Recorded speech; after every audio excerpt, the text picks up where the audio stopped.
Welcome to Amplifying Voices, NC2ML's We All Speak Math podcast, where we take a deep dive into the power of dialogue and mathematics education. I'm Josh Griffin. And I'm Emily Hare. Hi, I'm Margaret Borden. This podcast is part of the statewide We All Speak Math campaign from the NC Collaborative for Mathematics Learning, dedicated to enhancing student discourse in the classroom. With us today is Dr. Marielle Myers and Tierra Fender. In today's episode, we focus on how discourse moves can disrupt or sometimes even perpetuate systems that prevent us from expanding spaces of mathematical inclusion. While talking with Dr. Myers and Tierra today, I was really thinking about Gutierrez's dominant and critical axes of equity. Dr. Myers shared a really great article that sums up this equity framework, and I think it might be helpful to actually skim it and some of the readings that she talks about before listening today. You don't have to, but just a plug, we're going to throw those in the podcast notes if you're interested in doing that. As always, those notes are going to be packed with a lot of great material, so definitely check those out. When I was in the classroom, I loved making students who weren't previously comfortable in mathematics actually enjoy coming to class and participating in rich discourse. This episode brought me back to those times, and I really appreciated when Dr. Myers was talking about a bunch of the different moves and how they give power to students and make them love mathematics just as we all do. Yes, and I also loved it when Tierra said to our listeners, you are curious and you are a problem solver, when talking about how all people speak math and are math people. It's just such an empowering thing to remember. And both of these guests were super empowering for us. Well, you are in for an enriching discussion. So without further ado, let's dive into today's episode of Amplifying Voices, NC2ML's We All Speak Math podcast.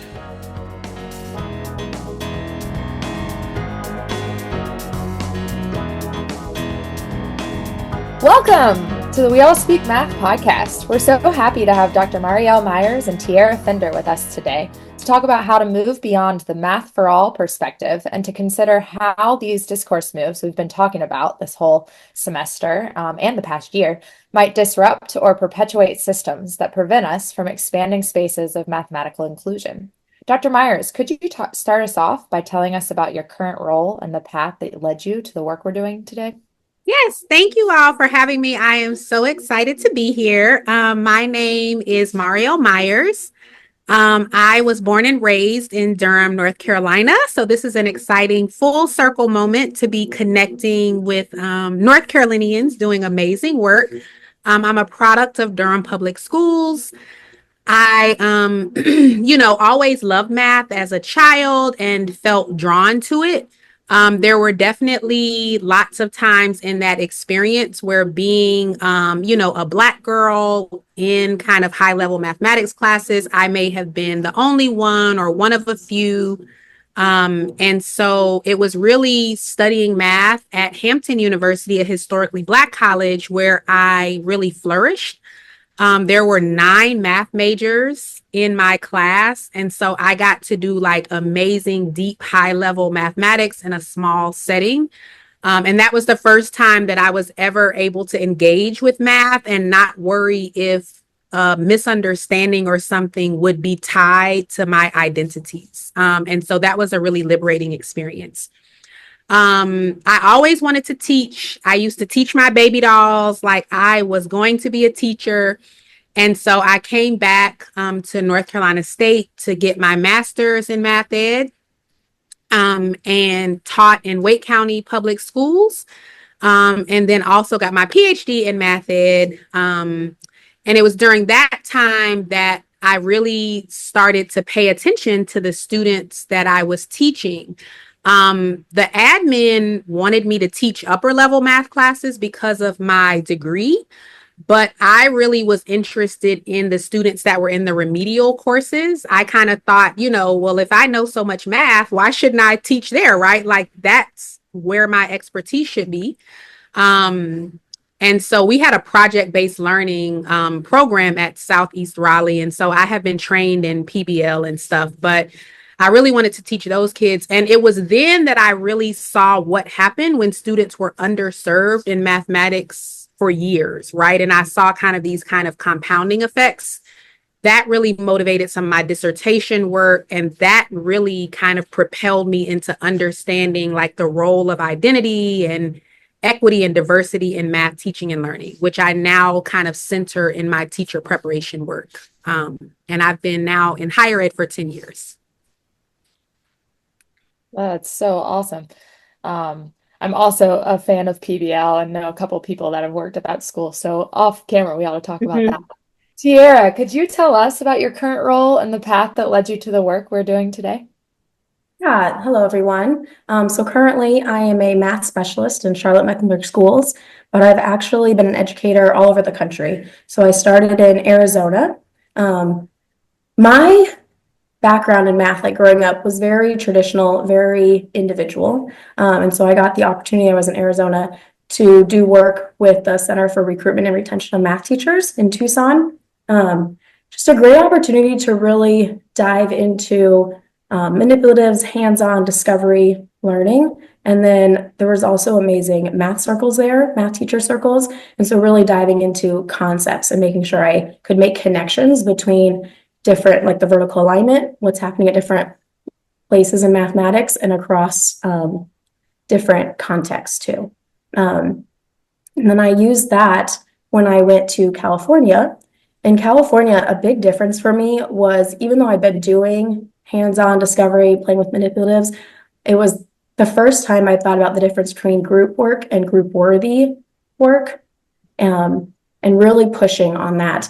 In terms of mathematics, we would do the math all the time, but then also I was in the role as a coach. And then, so just also how I can work with other coaches and collaborate around what is it like to be a coach. And so we really worked on being strengths-based and adaptive coaches while also doing the math and working with teachers across the district with de-tracking our math classrooms and everything. From California, I went to New York, and then from New York, North Carolina. I will say every time I move, I really like to go back into the classroom. I learned so much from teachers that I really like to spend at least a year, maybe two. Sometimes it's not possible, so I'll do like summer school, just try some of the different things I've been seeing amazing teachers do and make sure that I am really standing by what I preach and pushing my own beliefs about students and about adults. Yeah. Well, thank you both for sharing that. I'm so excited to have both of you here today to think about some of the different connections across the work that you do. And we have so many connections to North Carolina in this group that I just love so much. Dr. Myers, I know that you work with one of my doc school friends, Naomi Jessup, and both of you have written about this idea of math for all, missing the mark at best for equitable teaching. So I want to dig in today and start thinking about, Tierra is on our co-design team and knows all these discourse moves. And I'm also interested in your perspective.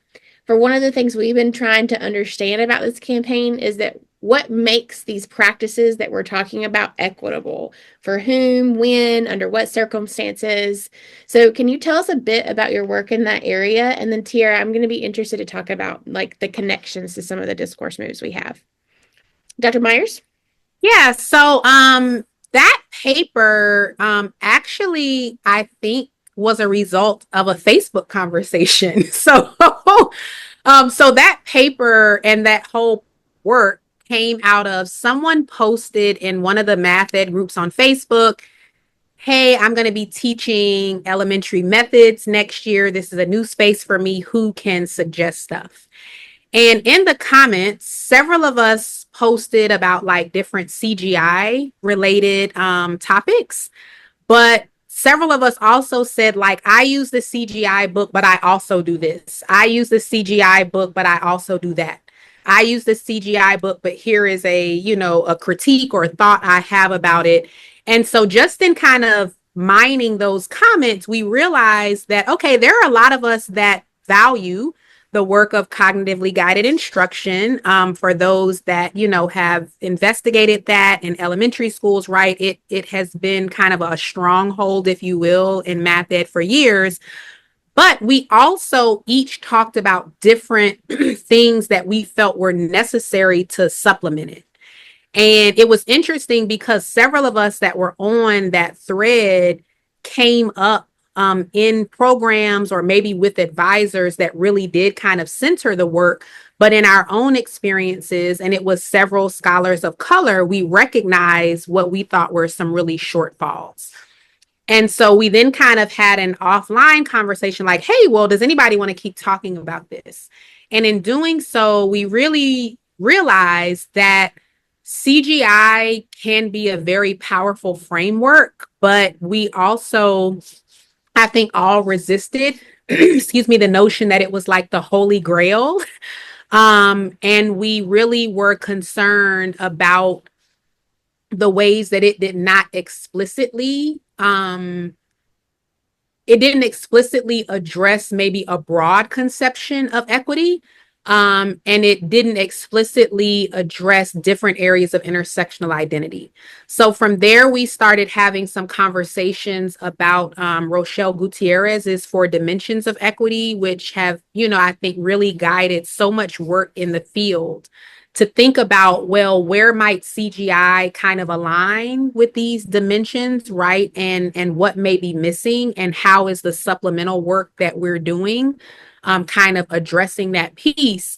And so as we kind of kept exploring and digging, we really started to think about, we need to critique if anything in math ed is actually good for all, right? Like, is that even possible? And what happens when we think things are, right? And what happens when we pause and say, maybe it's not what's missing. And so those kind of conversations grew to what became the paper that you may be familiar with. Yeah, I think that's really cool. And I know that for our listeners, that paper is around cognitively guided instruction, and it's more elementary, but it made me think about the frameworks that we all use. And we could even draw some connections to like the discourse move initiative that we have, and to start thinking about like, what are the unintended consequences of some of those moves, or what special considerations do we need to take? So I would just want to go into our conversation today kind of thinking about that math for all approach and what we can learn from that. So as you know, we've spent the last few months talking about specific moves. I've always found myself curious about what considerations we should be taking when using discourse moves. We've discussed in many of the episodes about the purpose of using moves, sometimes with it being just as important for the move itself. So with all that being said, I want to know, in what ways could teachers use these discourse moves for the purpose of creating more equitable opportunities, supports, and outcomes? Tierra, would you like to start? Sure. When I think of the discourse moves or any instructional strategies, I always go back to some work that I did in San Francisco. So in San Francisco, we had these premises that we kind of lived by and challenged ourselves with and constantly reflected on. And one of them, the first one that we always started with, was all students are mathematically brilliant. And to just like sit with that as an individual, do you truly believe that 100%? And it can be an internal, personal reflection. Oftentimes people will admit that they don't. And so coming to that realization and like realizing where you are on that journey and what can you do to support that, because without truly believing that every single student in your classroom and every single student in your school is mathematically brilliant, the discourse moves can only take you so far. Instructional strategies can only take you so far until you keep pushing on that premise for yourself.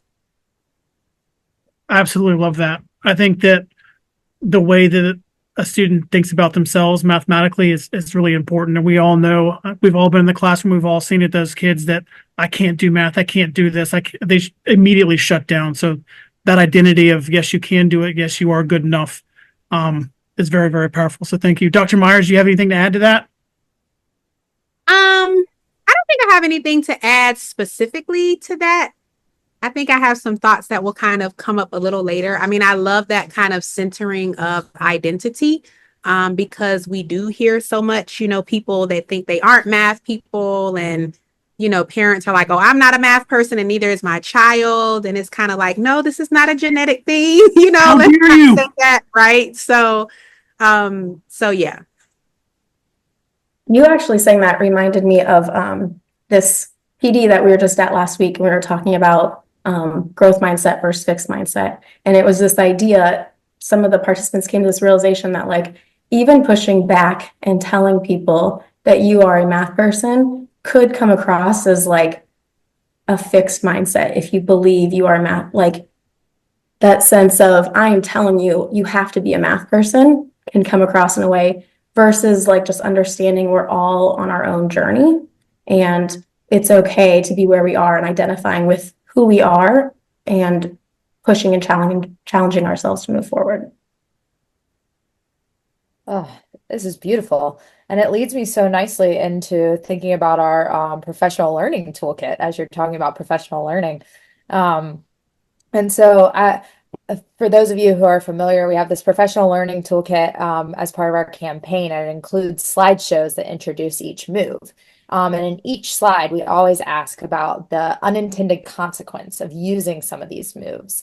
And it makes me think of revoicing and ensuring that we're not revoicing students in a way that snatches the power and ownership of the questions from our students. What are some other examples or ways that our discourse moves might reinforce inequities that our system continues to produce?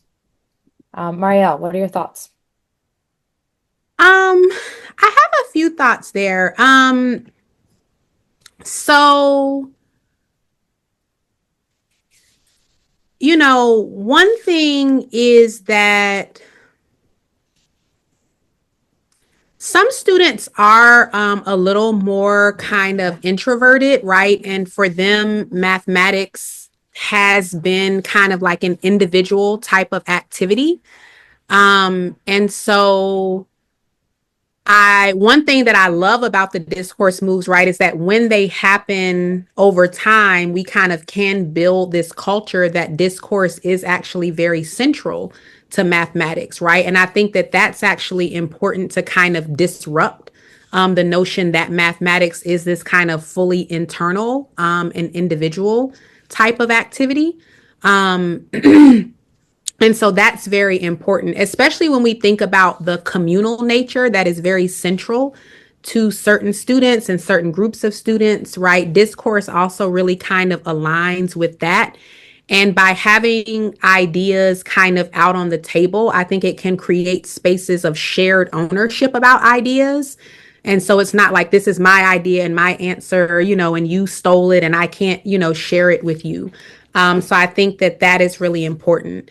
The other idea of assigning competence, right? That's one that I'm always kind of, like, oh, it's really interesting because on the one hand, sometimes if the teacher is always the person that assigns competence, it kind of perpetuates a power differential. So I really appreciate when students can also assign competence to each other. And maybe even to themselves, they can give themselves some pats on the back, but that is very important. And one of those kind of equitable things that I think about it is what do we assign competence for, right? So do we only assign it for right answers? Do we only assign it for speed? Do we only assign it when it is done in the way we would do it or the way we think it should be done, right? So one of those things that's kind of like an equity watch for, right, is when and how do we assign competence and what feels valuable to us? Because if not, we can assign competence in ways that kind of reinforce dominant narratives about mathematics. Those are two things. There are other things, but Emily, like you mentioned that you're kind of wordy with typing questions and I talk all the time. So I can come back to some, but I'll pause there. So that maybe Tierra can share ideas. Yeah, you hit on some good ones.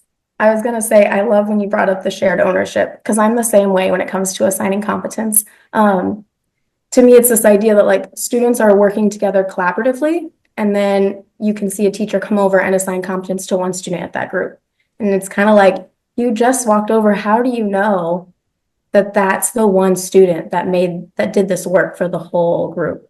And so just being aware of like, who are you assigning competence to? What work happened before you even showed up? Was it truly a shared work? And assigning competence should go to the entire group and not an individual. And so just like being aware of those different pieces that are happening as a teacher, we can't be listening to every single group at the same time. Another one I had was actually connected to one you were saying, but it was with assigned competence or with inviting. yeah, just being aware of like what students you are calling on. Who are you constantly inviting over to share their ideas? Another thing I've done before was this circle of self-efficacy, and it really got us. We like drew a circle on our paper and we wrote inside like the students that were easier to work with, and outside the circle, students that were harder to work with, and then had to self-reflect and just realizing I was doing it when I was a coach. So I did the teachers that I found easier to work with and teachers I found harder to work with. But just realizing like what are some implicit biases that you might be having in relation to working with certain students and teachers compared to other students or teachers. And I could see the same thing with these discourse moves. What are the students you tend to always call on, and what are the students you don't? And what might be impacting what students you tend to call on and which ones you don't? Yeah, we've talked Yeah. before about like it's more than just the move, but how you're using the move and how you're positioning students in the classroom to break some of those norms that are happening in your classroom that you want to break. Because I'm seeing a connection, Dr. Myers, and if it's not a connection, I just need you to shut me down and be like, that's not a connection, Emily. We're moving on. But I was thinking about the mirror test too, that you write about a little bit. And I'm curious about like when we're working with folks who are working on insert any framework that is trying to get to equitable teaching practices. For this case, some of the practices and thinking about like the reasoning behind we do some of the things or how that we talk about some of the students we have. Do you see any, could you tell us what that is? And if you don't see any connections there, just shut me down and it's totally fine. Yeah. Yeah. So the mirror test, and I probably should have mentioned that while I was working on my PhD and was interested in thinking about the dimensions of equity to help me understand like learning trajectories and Common Core stuff, I actually had the pleasure of working with Rochelle. So she actually came to North Carolina State and really kind of helped our team think through some stuff. And so I became familiar with some of these constructs, right, from working with her there. And so the mirror test is really a construct that she thought about where it really is kind of an ethical measure, right? You know, so other people, of course, we know as classroom teachers, other people are always measuring all kinds of things about us. But the mirror test is really kind of that internal, like moral and ethical measure, right? And so it is this idea of, can I look at myself in the mirror every night and say that I did what I wanted to do for the populations I wanted to do it for? But we also have to have feedback from others, right? Because it's not enough to say, yes, I did what I was supposed to do, right? We also need to know from the people that we want to serve if we did what we were supposed to do in a way where there was some type of integrity. And so I think in her work and in the current work we're doing, that's kind of more of it's a higher level of accountability than just kind of like checking boxes, you know. It's not an implementation fidelity type of thing at all, really, right? It's much more internal. And so when you think about, you know, some of these kinds of discourse moves, I think that when you look at the different 9 moves, right? One thing that might be tied to a mirror test, again, is am I revoicing in ways that honor students' identity, right? And so when we think about revoicing, sometimes, you know, the heart of it is that we're kind of providing another opportunity for a student's math ideas to be shared in the class.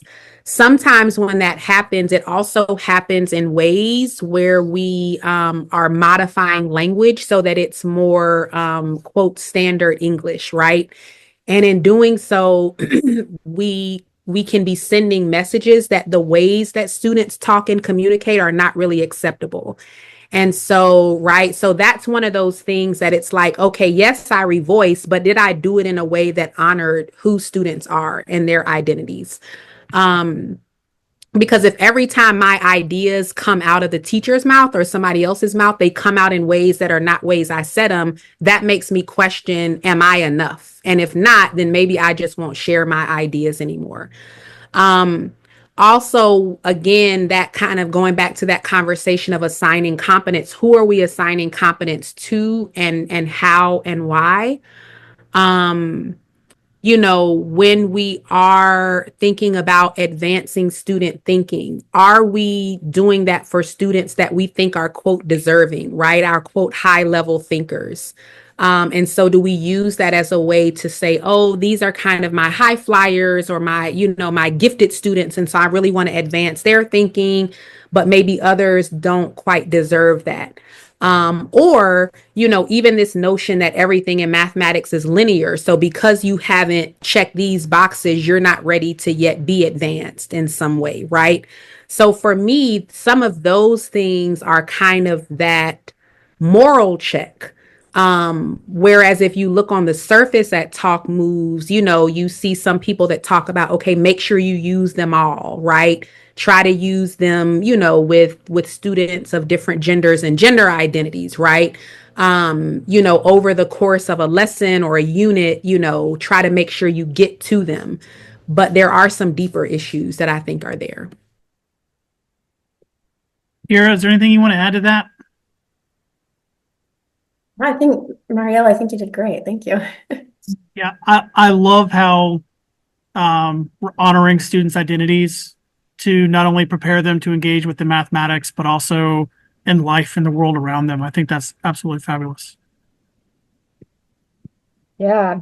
And we were wondering, now that we've heard about some of these awesome ideas that you've had and things that you've seen in your class, what, from both of your perspectives, what have been the most surprising or maybe rewarding moments in your work or research, related to discourse moves and also looking at these different instructional strategies happening in classrooms? Tierra, let's hear from you. Yeah, I feel like a lot of my work right now is with master teachers. And so I just want to give a shout out to my team of math specialists. There's a few of us in CMS, and just really trying to, if we believe discourse is how we learn, like we learn through collaboration, students as well as adults. And anything that we believe is true for learning and creating a powerful learning space in math classrooms, trying to enact that in the PDs that we give our adult learners. So just in terms of using discourse moves, we've set up our curriculum to be launch, explore, discuss. And so trying to enact all of those in our PD and really pushing each other, incorporating other departments in developing and facilitating those PDs, and really just pushing each other on that. It comes back to another premise, which is all teachers care about their students and their craft. And again, just realizing what we believe of students, we also need to believe of the teachers that we work with constantly. Fabulous. And Marielle, what about you? Have you had any surprising or rewarding moments in your work, related to discourse moves or anything in the vicinity? Yeah, it's interesting. So since COVID, there has been kind of a big push, right? Of course, we had to be online during COVID. But then even since COVID, there has been a push to continue to be online and also to really kind of support students in the rural part of the state, right? So that they have access to teacher preparation. Because of course there are teacher shortages everywhere, and that it's magnified in some of the rural parts of the state, right? Once people get to Atlanta in the city, it's like, I'm not going back to where I don't have a Starbucks and a Target. And, there are just, it's generational differences. And so as we really think about serving students, it has been challenging to think about how to incorporate these practices in online spaces, right? Because when I taught face to face, these types discourse moves were very central to the work. And so I think it has been challenging to think about, do they all translate, into virtual spaces? Which ones can we try to implement in virtual spaces, right? So in discussion boards, like what does it mean to try to revoice in a discussion board? When I'm not able to do that actually kind of face to face in class. What types of questions can be asked in virtual spaces to kind of advance thinking? The idea of orienting is really interesting because face to face, it can be more about a shoulder partner, or it can be kind of maybe pulling one idea to the front of the class. Whereas in a virtual space, it's like, okay, I have to wait for ideas to come in and then maybe try to pair students up, to do that, or have them kind of in small groups to engage in work. And so it is interesting to think about it maybe from two layers. One, how do I use it as a pedagogical approach in virtual spaces? And then does any of that then translate to these teachers who are going to be in face-to-face classrooms, right? So they can read about it, but how can I model it in a virtual space and in a way that makes sense, that they would think that this is worthwhile to take into their practice? Sorry. Tierra and I have both led a webinar for the state on our different discourse moves. I don't know if anyone else on the team has. I know that she had taken on one and I had taken on one, and it was a very similar experience that we didn't have. We only had whoever showed up and however they showed up, and so sometimes I might call out a name using the wheel of names, for instance, and that person would be like, "I would love to share, but I'm currently like with a student." And so I'm just like listening in. And so all of a sudden I'm having to like pivot and worry about, my moves and what I should be doing there. And we did a lot of like written, like, add to this Padlet or throw it in the chat. And we would find out that people were driving and so they couldn't be writing. And so it's like a very different world to be navigating, and I love your point about like how to model it in that virtual space so that it would be picked up and used in a in-person space is also a really interesting challenge to keep in mind. And Tierra, I think I talked over you, so I'd love to hear what your thought was. That was actually related to what you were talking about. I'll just add, even creating like the slide decks, I feel like we were creating them for both purposes. So we were creating them for our virtual purpose, but then also if teacher leaders wanted to do it in person at their site. And so just being aware of like the differences when typing up the speaker notes or how to put the activity in for a virtual versus a in-person space. Well, as someone that comes from a poor rural county, I can tell you that my specialists have really utilized those slides that you all made. So thank you for doing that. I know that I am biased because I'm part of the group too. And although I didn't work on the slide decks, I can tell you that they are being used here. So your work is very much appreciated. But I want to kind of move it forward. I want to talk about, we have some of our in our audience, well, at least I hope we have some in our audience that are just starting to implement the discourse moves. I would like to know what advice both of you would give a teacher who is actively trying to challenge the smartness and the status in their teaching through the discourse moves. So Marielle, would you like to chime in first? Yeah. So I think one thing that is important, right, is that as you're doing this work, unfortunately, although time has passed and generations have come, many people still remember and have trauma from like time tests. Like that's kind of when so many people fell out of love with math and, but people, even when you do these activities, when you ask people to kind of define, right, who is a mathematician, or right, even in kindergarten classes, when I'm in classrooms, kids can tell me, like, Emily is the smart one, right? Like very young kids know who is the smart person in math. And when you ask them why, it's because that's who the teacher calls on, or they always get the answer first. They raise their hand first, right? So there are still many kind of practices and quote maybe identifiers that I think we associate with being smart in math, right? And so it's speed, it's accuracy, it's maybe presenting things in a certain way. And so when we think about that, right, I think first we have to think about what is kind of accepted or what represents smartness in math to then think about how can we disrupt that. Because I am not fast, right? When I get a problem, I am not like, that's not my thing. I like to take my time because why, and so then we have to think about, okay, now how can I use some of these moves to disrupt some of those things? Or maybe even what were some pain points that I had in math? Right. And maybe it was that a male student said the same thing that I said, but then they quote got credit for it. Right. So I think first it's important for us to identify what might be some of those quote markers of smartness. And then how do we want to disrupt them? And then think about it little by little. I think if you try to jump in and think I'm going to use all 9 discourse moves on Monday, it's going to feel very overwhelming, right?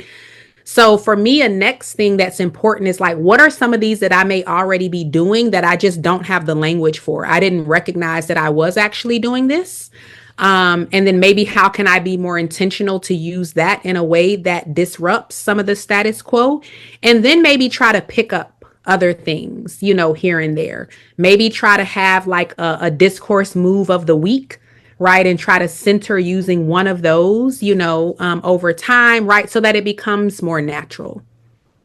It's like you're in your head because that's exactly what the NC2ML leadership did when they were releasing it. Was one at a time, month by month. Let's build it up. Let's not try all 9 at once. And although I would like to do all 9 at once and master all 9 at once, it's not feasible. Yeah. So, Yeah. Tierra? Yeah, I have a few. First, you say like, what's the advice we give teachers? First, just like appreciate them for bringing that they have these interests and that they're wanting to dive into this. They've already obviously done some background research.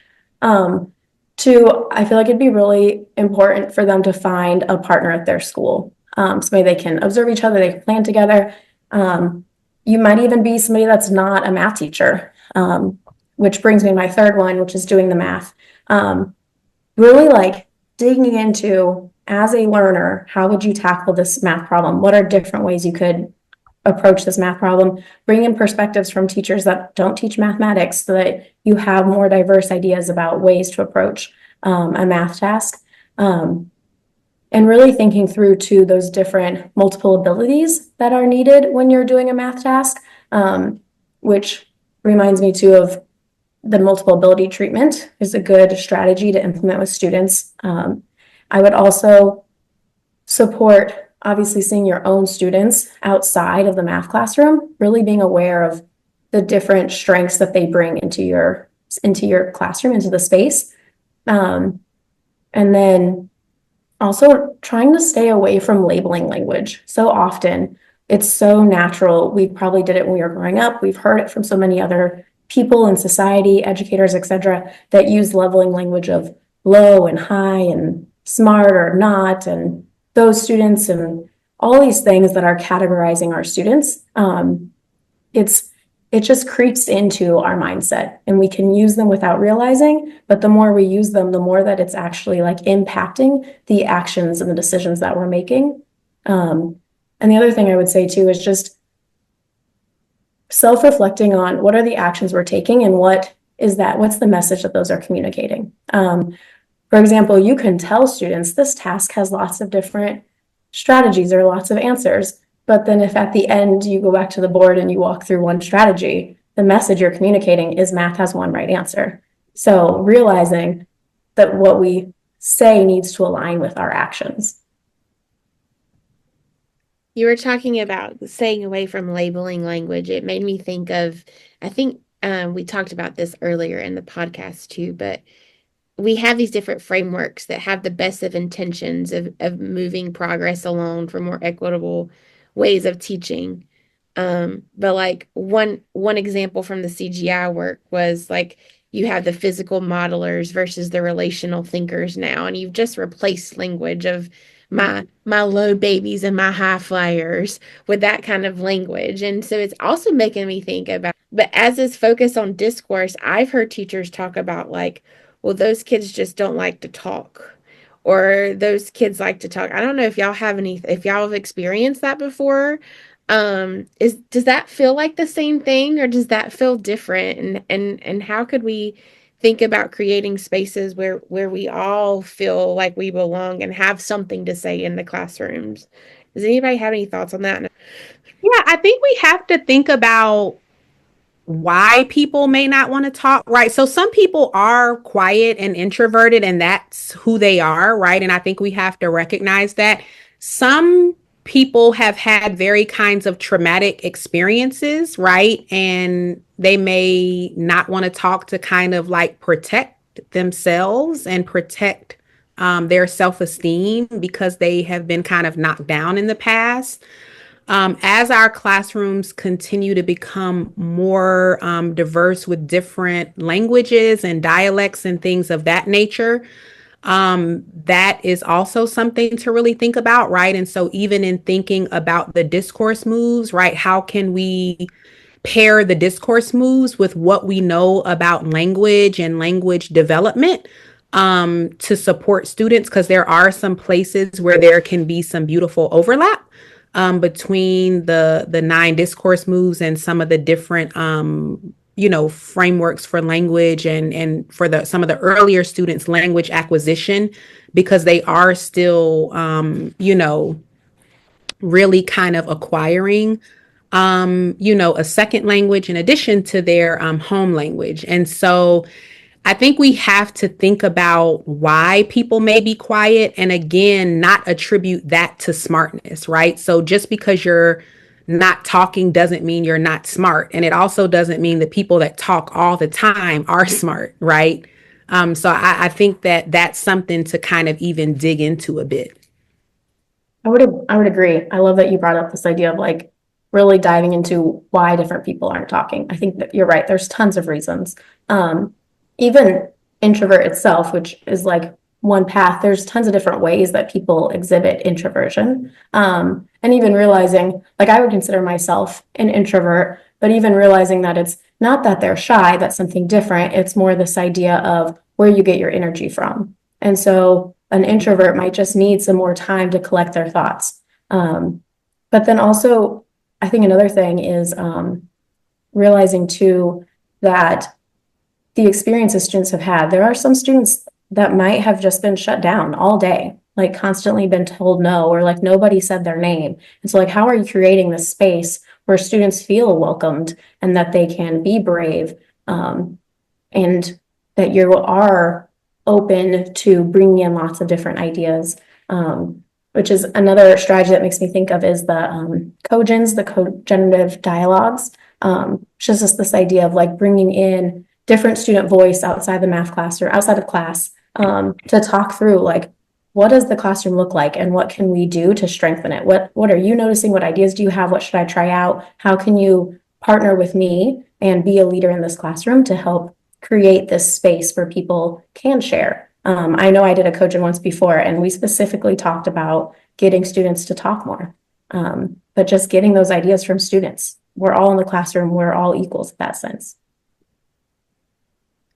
Well, fabulous. That is a really nice transition to our last question here before we start getting resources and connections from you all. And that is, we've got this campaign, right? It's called We All Speak Math. And we're wondering, when you hear the phrase, we all speak math, what does that phrase mean to you?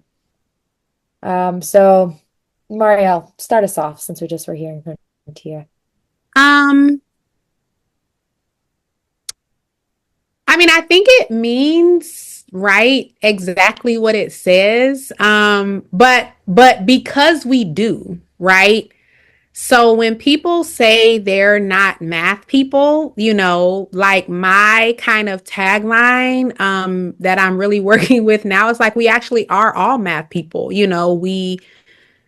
There is so much mathematical that happens in our world, right? And so for me, we all speak math, and that doesn't mean so much of what happens is we think about school math, right? So when you hear the word math, school math is kind of like silent there, right? But that's what we have in our minds. But there is so much that we do that's mathematical. And sometimes we don't even recognize that we are talking math, right? Because it doesn't have that quote school math stamp of approval. And so I think when we become familiar with that, and when we celebrate the ways that we speak mathematically in other kinds of areas, and so I even think that when we think about being in classrooms, how can we connect that, right? So how can some of that revoicing and some of that kind of bridge building that happens, be also thinking about a way to build connections between a range of things we do mathematically. Even that kind of orienting move, even though it's about orienting with other students' work, how can it also be about maybe orienting to students' work that may occur in out of school spaces, so that we send the note that it's important? Then we realize we actually do talk math, right? Like, I meal prep every week, and I absolutely am like using fractions because I'm supposed to be getting a certain amount of protein, right? If it was up to me, the mashed potato section would be larger than the other sections, but that's why I'm having to meal prep now. So, but so that is mathematical talk, right? And by valuing that and having other people value that, that might help me realize like, oh, I do talk math. And so maybe I can carry that over, right, into these other kinds of spaces. I would agree. Math, classroom math, it's such a narrow definition of what mathematics is. And math is something so much broader, that almost just needs to be redefined from this classroom math idea. Every single kid is born curious. They want to solve problems. That is mathematics, being curious and solving problems. And so every single person, I like how you mentioned like you currently are still curious and solve problems. You are a math person. And when it comes to speaking, I do want to say even speak could be a broader definition of like verbally speaking, writing, the listening part of it, the diagramming or annotating, the hand motions that you make. All of it is this action of expressing, and expressing this curiosity and problem solving mindset mentality.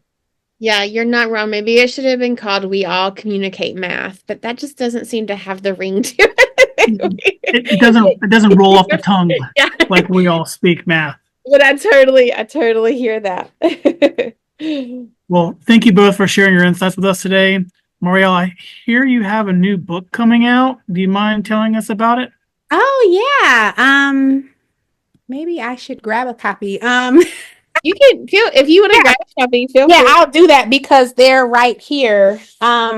So it's interesting because born out of this work of people kind of not thinking they're math people and working with young kids, and I would meet people and tell them I was a math major, and they're like, oh God, no, why?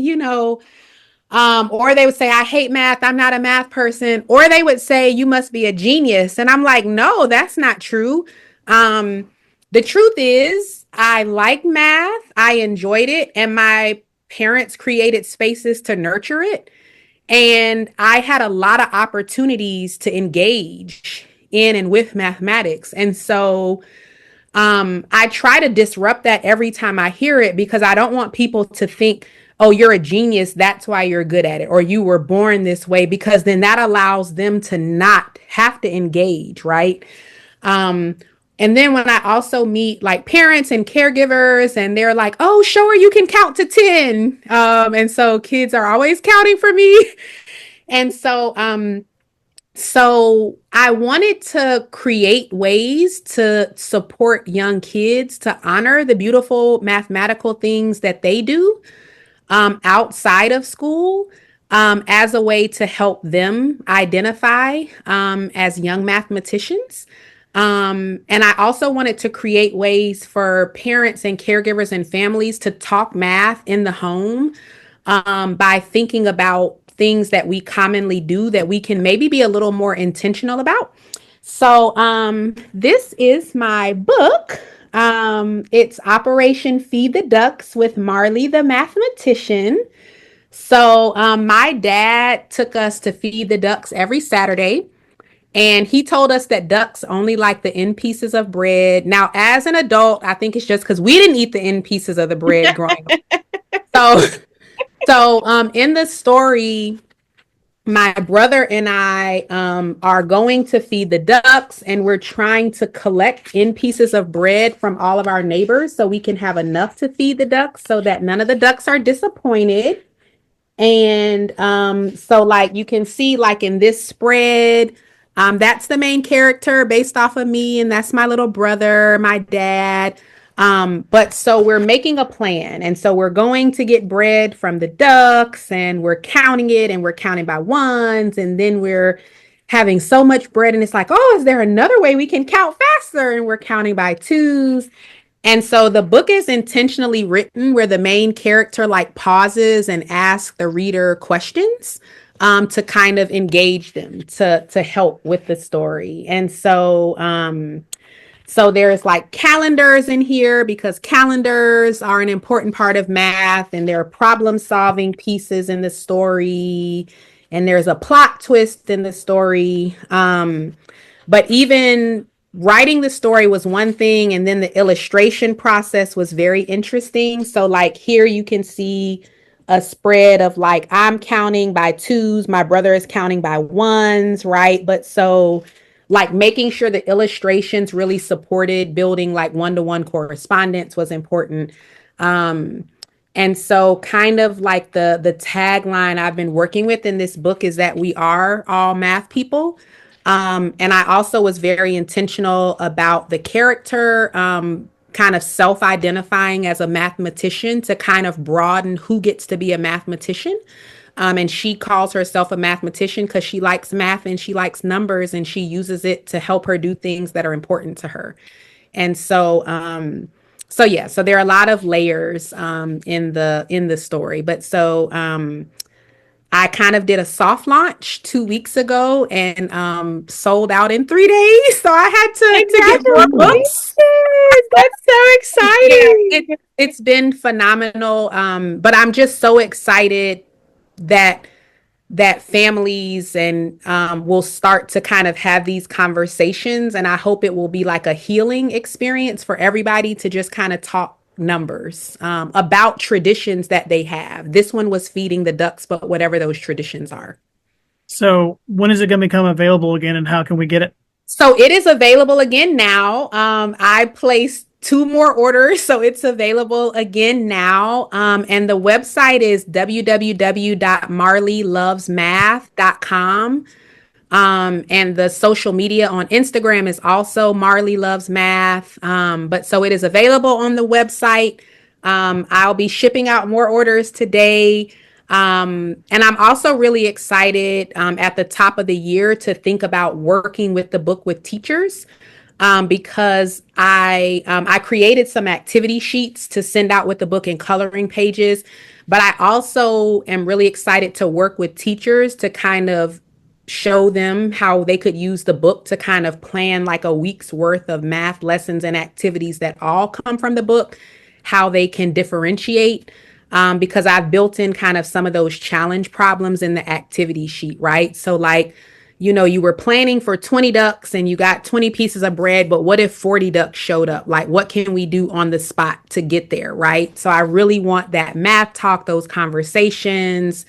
Can we start breaking stuff up in pieces, right? And start thinking about some fractions. So I'm excited to also use this as a tool to continue my work with teachers. That's awesome. But in addition to that fabulous book, how can listeners learn more about your research and connect with you? Yeah, so my contact information is on that website as well, because I love working with teachers, love working with even like some homeschool groups. I'm really excited about us again, just kind of broadening this notion of who can be a mathematician. Also really kind of thinking about and reflecting on ourselves in the work. As a classroom teacher, I know that I didn't get enough time to pause and reflect because it was always the next thing. Right. And so that's even an important layer of this discussion that we're having today. Some of these practices that we default to is because how schooling is set up, right? Because it's testing and accountability, and is it my fault and whose fault is it, right? And so as we're resisting this to humanize our students, we also want to make sure that we're humanizing teachers by recognizing the spaces they're in so that they can feel, liberated to do the work that they want to do. And so, yeah, so my contact information is also on that website, and Google Scholar and all of those kinds of places as well. Tierra, how can listeners learn more and connect with you? Yeah, they can actually go to my website also. It's tierrafender.com. Oh, both of you have websites. Emily, we're doing things wrong. We don't have a website. Margaret, do you have a website? Wrap it up. Ours is nc2ml.org, Josh. Before we go, do either of you have any particular resources that you would suggest our listeners check out this month as they're planning to use discourse moves? Marielle, what you Or think? any equitable teaching practices. Or any equitable teaching practices? I think there are a few things here. I mean, you all have so much on your website. I think it's important again to kind of think about what are some of our goals, right? So there are so many books that have been recently published by like NCTM and different places that have kind of equitable and social justice focused lesson plans, right? So that gives us a place to kind of have a context where the math can be embedded in climate justice and gender pay differences, right? Just different types of equitable issues. And even with some of the discourse types of moves you mentioned, like Naomi Jessup's work, right? Like some of them have kind of talked about some of these discourse moves and kind of overlaid other frameworks onto this to help us think about how we're serving students. So I think it's important to read things with a critical lens and then also to kind of pair that with who we are and what we want to be.